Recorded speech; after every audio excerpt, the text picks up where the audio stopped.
Hello everyone, welcome to Java Master. In today's class, we are going to learn about Java fundamentals. Let's start. Under Java fundamentals, we are going to learn these 7 chapters. In today's class, let's concentrate on first chapter, Java compiler and runtime. Java compiler and runtime. Under this, we need to know 4 basic concepts: syntax, compiler, bytecode, runtime, environment. Let's first understand what is a syntax. Syntax is a set of rules you need to follow to write a Java program. It is similar to the grammar you follow in English. Who checks the syntax in Java? Java compiler does that job. Java compiler will check for proper syntax. Let's see what is the syntax to write a class. To write a class, first we need to give access specifier. Then we need to give keyword class. To give class name, open a brace, close a brace. In between open and close brace, there is n number of lines of code. So what can be the value of an access specifier? Access specifier can be public or we no need to mention. If we don't mention, it will take it as default. We have keyword class, then we have class name. Class name can be any valid name. For example, here I have a project called first app. Inside that I have a Java file helloapp.java. Inside this file, I am going to write a class. First, we need to give an access specifier. Then we need to give keyword class. Then we need to give class name. Then open a brace, close a brace.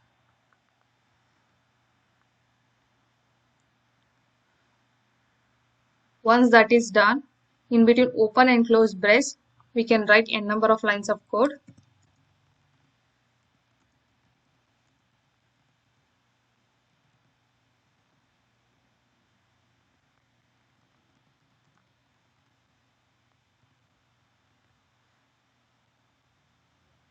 You can see we have written a Java class with proper syntax. What if we don't follow proper syntax? For example, let's delete this keyword class. Compiler will throw an error. Compiler is saying we are not following the proper syntax to write Java class. In the next slide, we'll see what is syntax to write a method.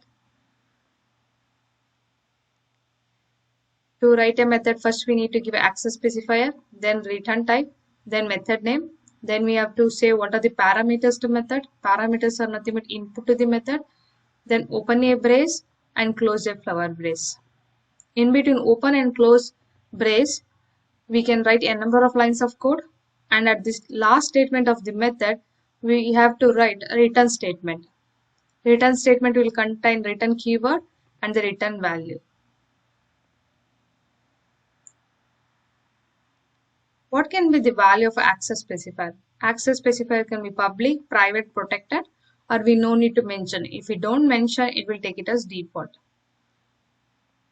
What can be the return type? Return type can be any data type like int, float, etc.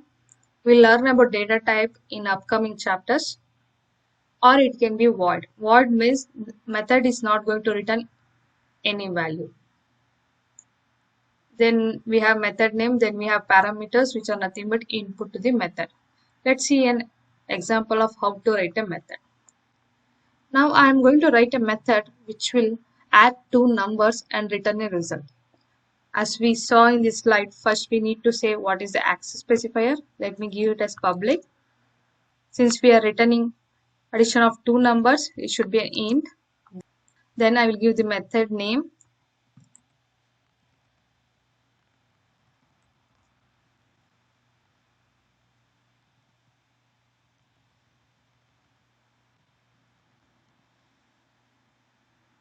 Then input to this method is 2 numbers.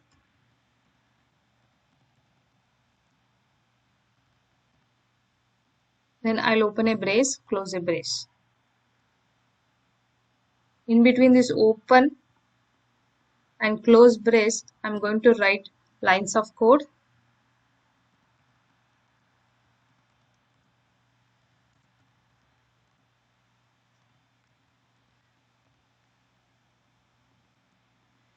At the end of the method, I'm going to write a return statement with the return keyword followed by the value that needs to be written. So here you can see we wrote a method with the proper syntax. Let's write one more method.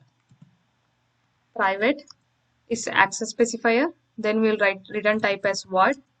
Then we'll write method as welcome. We'll not pass any input to this method. Then we'll open a brace, close a brace. Inside this method, we'll write lines of code.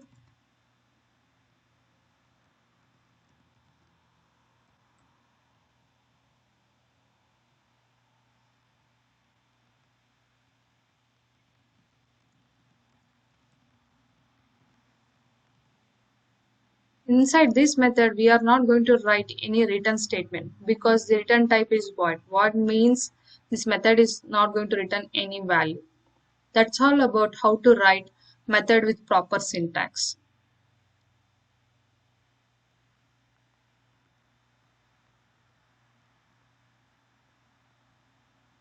In this slide, we'll understand more about Java compiler. What is the use of Java compiler? Java compiler will check Java code for proper syntax, and if proper syntax is followed, it will generate the bytecode. How to run this Java compiler? For that, we need to use a command called javac space, and we have to give path to our Java file. For example, if I want to compile this Java file helloapp.java, I'll open a command prompt. I'll type javac space and I will give path to my Java file helloapp.java. One more important thing you should know is in Eclipse, when we write any Java program, it will be compiled automatically. In Eclipse, when you are writing any Java program, in the background, Eclipse will run this javac command. It will compile your code automatically. So we no need to go in the command prompt and run it explicitly. Now we will understand about bytecode. What is a bytecode? Bytecode is an intermediate code generated by compiler. Java compiler will take Java file as an input and it will produce a bytecode. This bytecode is also called as an intermediate code. In the next slide, we'll see how this bytecode is used. What is a Java runtime environment? So we wrote a Java program. How to run that? For that, we need a Java runtime environment. Java runtime environment takes bytecode as an input and produces machine readable code.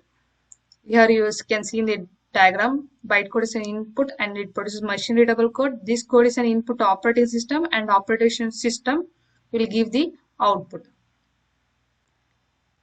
For example, let's see here. Here we have a Java class and we have two methods, sum of two numbers and welcome. So now I want to run this Java class and add two numbers and I want to execute this welcome method and print message welcome to Kitco. To do that, we need a Java runtime environment. So let's run this application.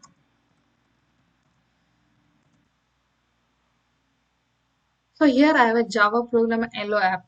Let's go ahead and run this using Java runtime environment.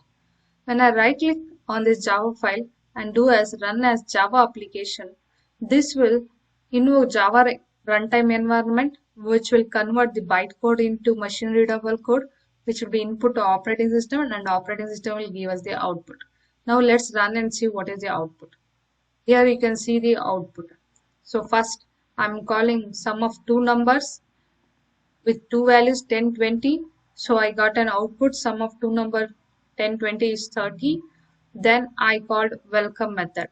Welcome method printed a value welcome to Kitco. That's all about Java runtime environment. Now, one more important thing you should know is Java is a platform independent language. This is the reason Java is one of the most popular programming language. Why it is so? The bytecode generated by Java compiler on one operating system can run on any other operating system like Linux, Unix, Mac OS.